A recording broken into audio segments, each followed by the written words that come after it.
You may remember that I did a short video last year commenting on the restrooms at the Expo Center. My main complaint was that when you walked into the restrooms, you were met with a wall of smoke, making it very difficult and uncomfortable to visit. While I didn't shoot any videos in the restroom this year, after all, when is that ever acceptable? I did have the need to use the facilities at the Expo Center, and I wanted to comment on that because I think it's important for people to be prepared.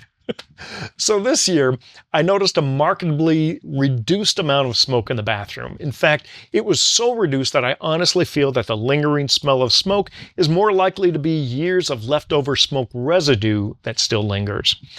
So that's a plus. However, for the Western world, you need to be prepared for what you will face if you have to do a little heavier duty when you visit the restroom. To make myself perfectly clear, I encourage you to Google the term squat toilet to understand more completely the situation. Now, we're not talking about a hole in the ground with footsteps on either side.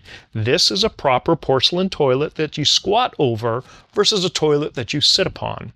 The toilets are separated from each other by a proper stall, but there is no toilet paper in the stall.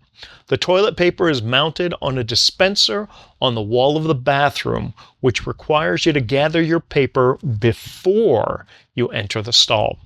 After wiping, you place the used paper in a trash bin on the side versus throwing it in the toilet, and the flush mechanism is similar to the flush mechanism that you would have on a seated toilet. So yes, quite different from what we would have in the West. And note that this was only at the Expo Center. Most modern hotel rooms have standard seated toilets.